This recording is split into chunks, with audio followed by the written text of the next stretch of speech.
Hi hello friends, welcome to my channel Kritika's lifestyle blogs. ಎಲ್ಲರೂ ಹೇಗಿದ್ದೀರಾ? ಎಲ್ಲರೂ ಚೆನ್ನಾಗಿದ್ದೀರಾ ಅಂತ ಭಾವಿಸ್ತಾ ಬನ್ನಿ ಇವತ್ತಿನ ಬ್ಲಾಗ್ ಸ್ಟಾರ್ಟ್ ಮಾಡೋಣ. ಅದಕ್ಕೂ ಮುಂಚೆ ಇನ್ನೂ ಯಾರೆಲ್ಲ ಸಬ್ಸ್ಕ್ರೈಬ್ ಮಾಡ್ತೀರಾ, ಪ್ಲೀಸ್ ವೀಡಿಯೋಸ್ ನೋಡ್ತಾ ಇದ್ದೀರಾ, ಪ್ಲೀಸ್ ಸಬ್ಸ್ಕ್ರೈಬ್ ಮಾಡ್ಕೊಳ್ಳಿ, ಸಪೋರ್ಟ್ ಮಾಡಿ ನಮ್ಮ ಚಾನಲ್ಗೆ.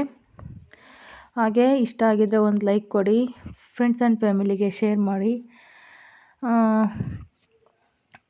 ಏನಾದರೂ ಇದ್ದರೆ ಕಾಮೆಂಟಲ್ಲಿ ತಿಳಿಸ್ಬೋದು. ಈಗ ಬನ್ನಿ ವಿಡಿಯೋ ಸ್ಟಾರ್ಟ್ ಮಾಡೋಣ. ಸಮ್ಮರ್ ವೆಕೇಷನ್ ಬಂದವಾಗಿಂದನೂ ನಂದು ದಿನಚರಿನೇ ಬೇರೆ, ಟೈಮ್ ಟೇಬಲ್ ಬೇರೆ ಆಗಿದೆ. ಯಾಕಂದರೆ ಸ್ಕೂಲ್ ಇದ್ದವಾಗ ಮನೆಯಲ್ಲಿ ಟಿಫನ್ ಎಲ್ಲ ಮಾಡಿಬಿಟ್ಟು ಕೆಲಸ ಎಲ್ಲ ಮಾಡಿಬಿಟ್ಟು ಶೆಡ್ ಹತ್ರ ಬರ್ತಾಯಿದ್ದೆ. ಅದು ಅಲ್ಲದೆ ಇವಾಗ 10 ಗಂಟೆಗೆ ಕೊಡ್ತಾಯಿದ್ರು ಫಸ್ಟೆಲ್ಲ ಕರೆಂಟು. ಈಗ 12 ಗಂಟೆಗೆ ಕೊಡ್ತಾರೆ ಕರೆಂಟು. ಅದು ಸರೋಗಿದೆ. ಇವಾಗ ನಾನು ಇವಾಗ ಮುಂದೆ ಗೊತ್ತಿಲ್ಲ ಏನು ಇದು ಮಾಡ್ತಾರೋ ಅಂತ. ಸ್ವಲ್ಪ ಲೇಟಾಗೆ ಎದ್ದೇಳೋದು. ನಮ್ಮ ಮನೆಯವ್ರು ಫಸ್ಟ್ ಬಂದಿರ್ತಾರೆ, 4:15 ಗಂಟೆಗೆಲ್ಲ ಅವ್ರು ಬರ್ತಾರೆ.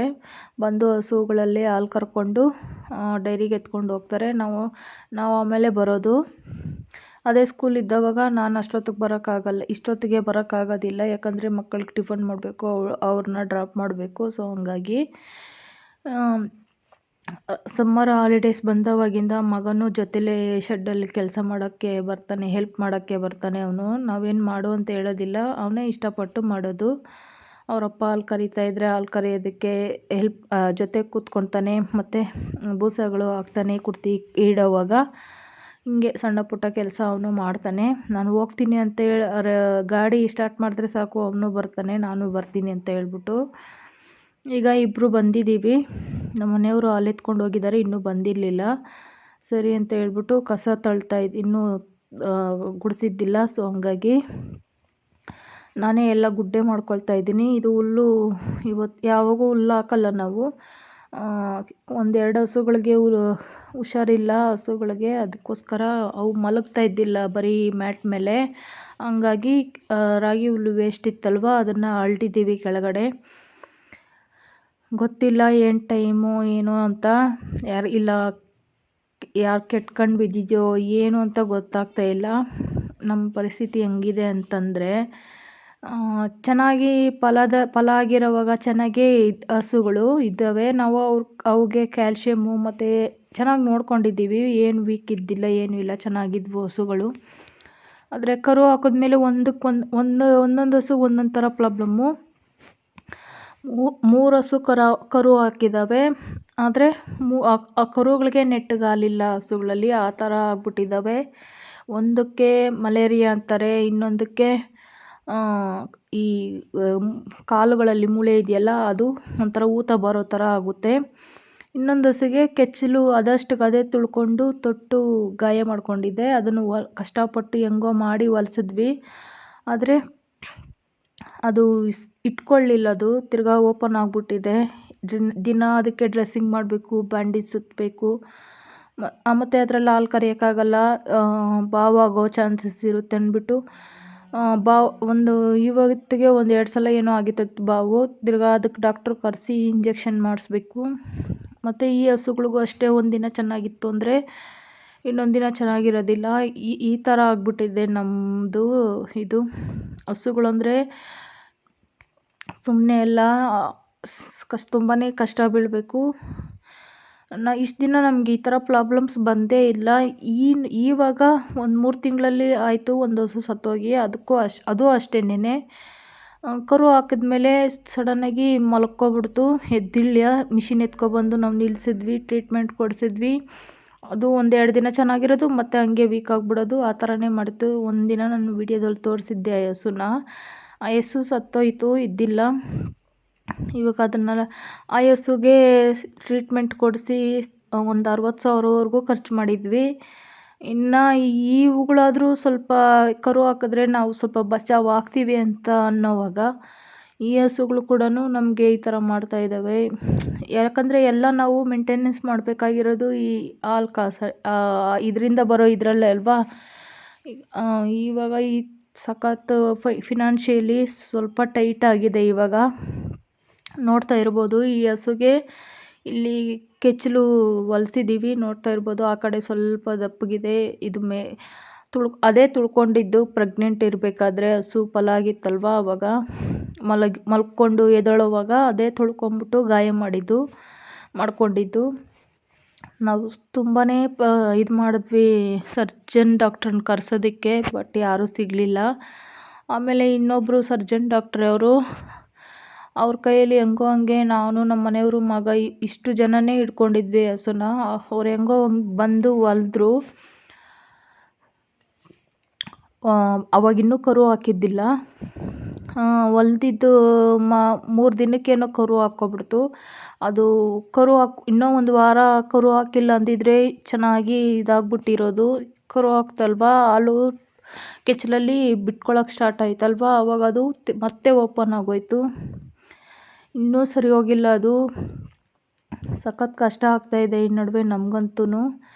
ಇನ್ನು ಈ ಹಸು ಇವಾಗ ಹೊರಗಡೆ ಕಟ್ಟಾಕಿದ್ದೀನಿ, ತೋರಿಸ್ತೀನಿ ನೋಡಿ. ಆ ಹಸುಗೆ ಸಾಯಿವಾಲ ಅಂತ ಇದೆ ನಮ್ಮ ಮನೇಲಿ. ಆ ಹಸುನೂ ಅಷ್ಟೇ ಇದುವರೆಗೂ ಒಂದು ಇಂಜೆಕ್ಷನ್ ಹಾಕ್ಸಿದ್ದಿಲ್ಲ.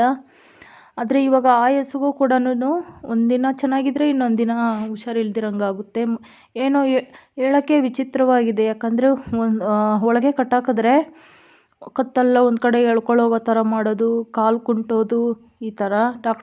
ಡಾಕ್ಟ್ರು ಕೂಡ ಏನು ಅಂತ ಹೇಳ್ತಾ ಇಲ್ಲ ಸರಿಯಾಗಿ. ಬಿಸಿಲಿಗೆ ಜಾಸ್ತಿ ಇದೆಯಲ್ಲಮ್ಮ ಅದಕ್ಕೆ ಅಂತಾರೆ. ಮತ್ತು ಏನೇನೋ ಹೇಳ್ತಾರೆ, ಗೊತ್ತಿಲ್ಲ. ನಾವು ಮಾಡಿಸ್ತಾನೇ ಇದ್ದೀವಿ. ಅದರಲ್ಲಿ ಒಂದು ಹಸು ಈ ನಡುವೆ ಸ್ವಲ್ಪ ಬೆಟರ್ ಆಗಿದೆ. ಮತ್ತು ಈ ಕೆಚ್ಚಲು ಕಿತ್ತೋಗಿರೋದು ಮತ್ತು ಸಾಯಿವಾಲ ಅದು ಸ್ವಲ್ಪ ಇನ್ನೂ ರೆಡಿ ಆಗಿಲ್ಲ. ನೋಡೋಣ, ಟ್ರೀಟ್ಮೆಂಟ್ ಕೊಡಿಸ್ತಾ ಇದ್ದೀವಿ. ಒಳ್ಳೆಯದಾಗೋದು ಬಿಡೋದು ನಮ್ಮ ಕೈಯಲ್ಲಿ ಏನಿದೆ, ನಾವು ಮಾಡೋ ಕರ್ತವ್ಯ ಮಾಡ್ತಾಯಿದ್ದೀವಿ. ಹಿಂಗಿದೆ ನಮ್ಮದು ದಿನಚರಿ. ಈ ಥರ ಇರೋದ್ರಿಂದ ನಾನು ಊರಿಗೆ ಕೂಡ ಹೋಗಿಲ್ಲ. ಎಲ್ಲೂ ಸಮ್ಮರ್ ಹಾಲಿಡೇಸ್ ಇದೆ, 1-2 ದಿನ ಹೋಗಿ ಊರಲ್ಲಿ ಅಮ್ಮ ಮನೇಲಿ ಇರೋಣ ಅಂತಂದ್ರೂ ನೆಮ್ಮದಿ ಇರಲ್ಲ. ಯಾಕಂದರೆ ಈ ಥರ ಎಲ್ಲ ಹಸುಗಳಿಗೆ ಹುಷಾರಿಲ್ವಲ್ಲ. ಇನ್ನು ನಮ್ಮ ಮನೆಯವರು ನಾವಿಲ್ಲ ಅಂತಂದರೆ ಅವರು ಒಬ್ಬರೇ ಹೆಂಗೆ ಇದನ್ನೆಲ್ಲ ಮೇಂಟೈನ್ ಮಾಡ್ತಾರೆ ಅಂತ ಹೇಳ್ಬಿಟ್ಟು ನಾವು ಊರಿಗೆ ಕೂಡ ಹೋಗಿಲ್ಲ. ಅವರು ಇನ್ನೂ ಹುಷಾರಿಲ್ಲ ಅಂತಂದರೆ ಡಾಕ್ಟ್ರು ಬರ್ತಾರೆ, ಡಾಕ್ಟ್ರಿಗೆ ಕರ್ಕೊಬಂದು ತೋರಿಸ್ಬೇಕು. ಅವ್ರು ಹಾಲು ಸಪ್ಲೈ ಮಾಡೋಕ್ಕೆ ಹೋಗ್ಬಿಟ್ಟಿರ್ತಾರೆ. ಇನ್ನು ಆಗಲ್ಲ ಅಂತ ಹೇಳ್ಬಿಟ್ಟು ನಾನು ಎಲ್ಲೂ ಹೋಗಿಲ್ಲ. ಯಾಕಂದರೆ ಈ ಥರ ಇರೋವಾಗ ಹಸುಗಳು ನಾವು ಊರಲ್ಲಾದರೂ ಹೋಗಿ ನೆಮ್ಮದಿಯಾಗಿರೋಕ್ಕಾಗುತ್ತಾ? ಸೊ ಹಂಗಾಗಿ ನೋಡೋಣ ದೇವ್ರು ಏನು ಮಾಡ್ತಾನೋ. ಇವಾಗ ಒಳಗಡೆ ಎಲ್ಲ ಕಸ ಗುಡಿಸಿ ತುಂಬ ಕೊಟ್ಟೆ. ನಮ್ಮ ಮನೆಯವ್ರು ಬಂದಿದ್ದಾರೆ, ನೋಡ್ತಾ ಇರ್ಬೋದು. ಕುಡ್ತಿ ಕ್ಯಾನ್ ಕಟ್ಕೊಂಡು ಕುಡ್ತಿ ಬಂದು ನಾವು ಬೇರೆ ಎಲ್ಲೂ ಹಾಕ್ಸ್ಕೊಳ್ಳಲ್ಲ. ಫಸ್ಟು ಕ್ಯಾಂಟೀನ್ದು ಎಲ್ಲ ಹಾಕ್ಸ್ಕೊತಾ ಇದ್ವಿ. ಅದು ಕೊರೋನಾ ಟೈಮಲ್ಲಿ ಲಾಸ್ಟ್ ಆಯಿತು. ಇವಾಗ ನಮ್ಮ ಮನೆಯವ್ರು ಹಾಲು ಸಪ್ಲೈ ಮಾಡ್ತಾರಲ್ವ, ಅಲ್ಲೆಲ್ಲ ಆ ಬೀದಿಗಳಲ್ಲಿ ಬಕೆಟ್ ಇಟ್ಟಿರ್ತಾರೆ. ಆ ಬಕೆಟಲ್ಲಿ ಚೆನ್ನಾಗೇ ಇರುತ್ತೆ ಮನೆ ಕುಡ್ತಿ ನೀರು. ಇಲ್ಲಾಂದರೆ ಇಷ್ಟು ಹಸುಗಳು ಮೇಂಟೈನ್ ಮಾಡೋಕ್ಕಾಗಲ್ಲ. ಇವಾಗ ಡೈರಿಗೆ ಹೋಗಿ ಬರೋವಾಗ ಒಂದು ಸಲ ಎತ್ಕೊಂಬರ್ತಾರೆ, ಮತ್ತು ಹಾಲು ಸಪ್ಲೈ ಮಾಡ್ಬಿಟ್ಟು ಬರೋವಾಗ ಇನ್ನೊಂದು ಸರಿ ಎತ್ಕೊಂಬರ್ತಾರೆ, ಮತ್ತು ರಾತ್ರಿಗೆ ಈ ಥರ. ಇಲ್ಲಾಂದರೆ ನಾವು ಇಷ್ಟು ಹಸುಗಳನ್ನ ಮೇಂಟೈನ್ ಮಾಡೋಕ್ಕಾಗಲ್ಲ. ಇವಾಗ ನಮ್ಮ ಮನೆಯವ್ರು ಬಂದಿರಲ್ವ, ಅದನ್ನೆಲ್ಲ ಕಸ ಎಲ್ಲ ಒಳಗಡೆ ತುಂಬಿಕೊಟ್ಟು ಮುಂದೆಗಡೆ ಈ ಕಸ ಹಳ್ಳಿತ್ತಲ್ವ ಅದನ್ನೆಲ್ಲ ಗುಡಿಸ್ಕೊಂಡೆ.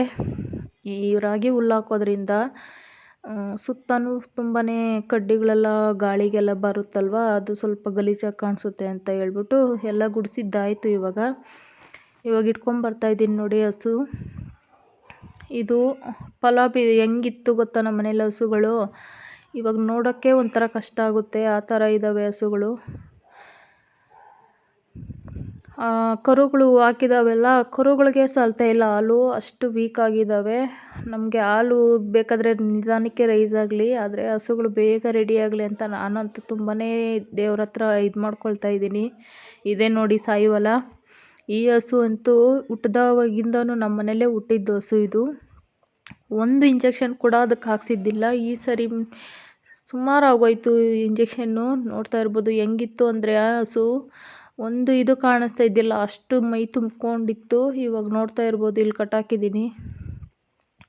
ಒಳಗಡೆ ಅದು ಮಲಗೋದೇ ಇಲ್ಲ. ರಾತ್ರಿ ಹೊತ್ತು ಮಾತ್ರ ಹುಲ್ಲು ಹಾಕಿದ್ರೆ ಒಂದು ಸ್ವಲ್ಪ ಹೊತ್ತು ಮಲಗ್ತೈತೆ. ಸರಿ ಅಂತ ಹೇಳ್ಬಿಟ್ಟು ಇಲ್ಲಿ ಬೇವಿನ ಮರ ಇತ್ತಲ್ವ, ಅದು ನೆರಳು ಬರುತ್ತೆ ಅಲ್ಲಿ, ಅದಕ್ಕಂತ ಇವೆರಡನ್ನೂ ತಂದು ಇಲ್ಲಿ ಕಟ್ಟಾಕ್ತೀವಿ. ಹಿಂಗಿದೆ ನೋಡೋಣ.